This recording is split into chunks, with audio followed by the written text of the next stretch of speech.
Welcome to Moose Tales. I'm John with Two Moose Home Inspections, and I have some short home inspection topics I need to share with someone. So let's dive right in. Come on.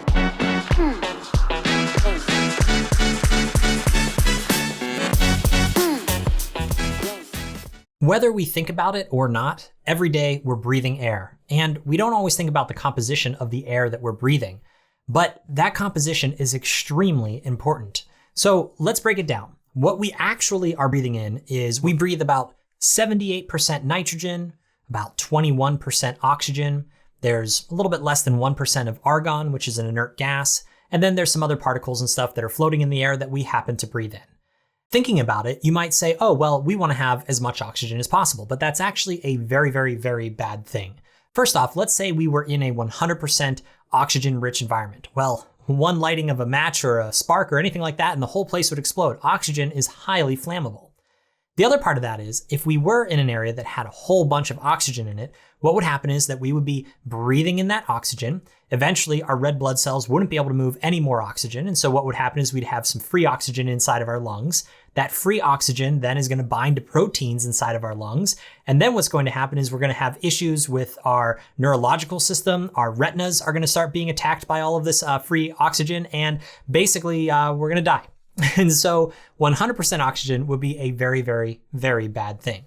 When we talk about nitrogen, we understand that it's not really reacting in the body or doing very much of anything, but what happens if we have too much? Well, if you're a scuba diver, then you probably already know that you can get decompression sickness whenever you dive really deep and you stay down there for a while. That nitrogen, as you come back up, can then accumulate in your body and then cause a lot of illness and possibly death as well. And so you really don't want to have too much nitrogen. You don't want to have too much oxygen. You really don't want to have too much of anything. You really need to keep things in just the right space. So what does this have to do with home inspections? What does this have to do with homes in general? Well, right now I'm inside my office. It's not a big office. It's not a small office. It's just a medium-sized office. I'm a human breathing in and out air. And so one of the things that you know that I'm breathing out is carbon dioxide. This is not to be confused with carbon monoxide, which is a byproduct of incomplete combustion. What I'm doing is I'm just breathing out what naturally comes out of my body, which is carbon dioxide.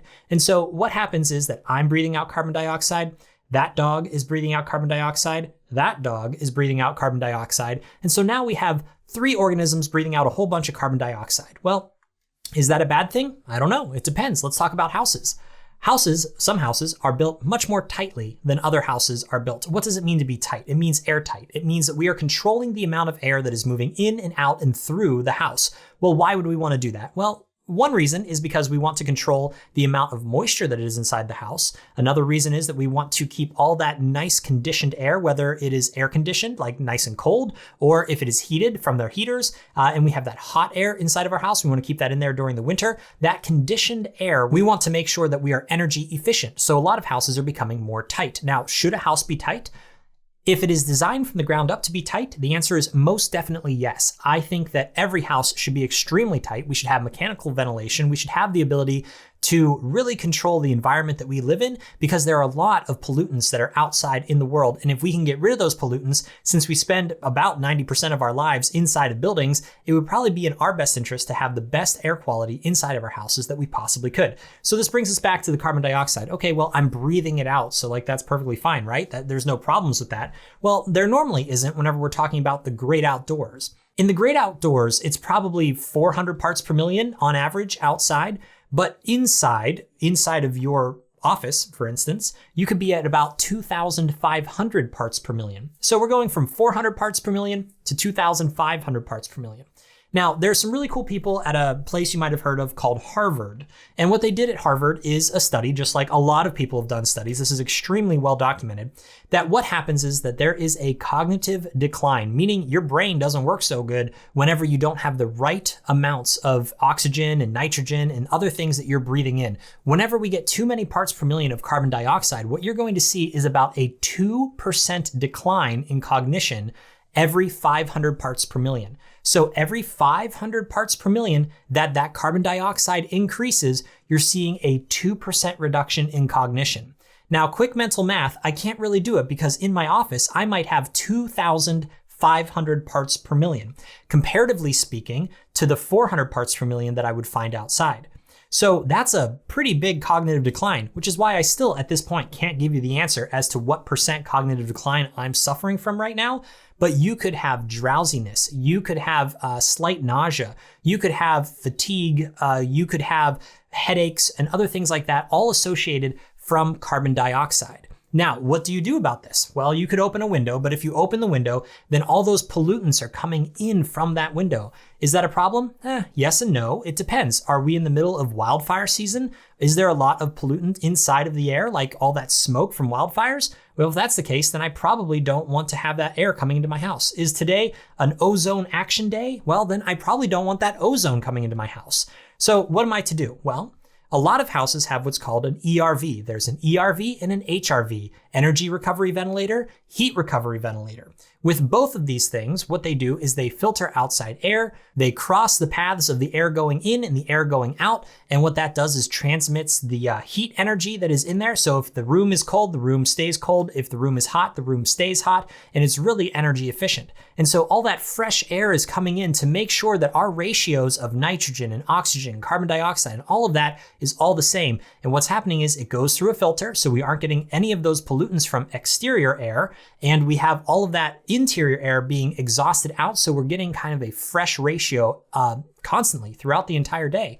And so whenever we have these ERVs and HRVs, which we did a whole video on, we really have really good control of the air inside of our house. And they have these sensors that you can put into different rooms that will communicate with your ERV, and it will monitor the amount of carbon dioxide that is in that room. And it will be able to say, there is a lot of carbon dioxide in this room because we have one human and we have two 80-pound dogs that are inside of this room right now that are breathing heavily. And we need to now get more fresh air into this room. So that way John is going to have better cognition. Now there's also something called PM 2.5.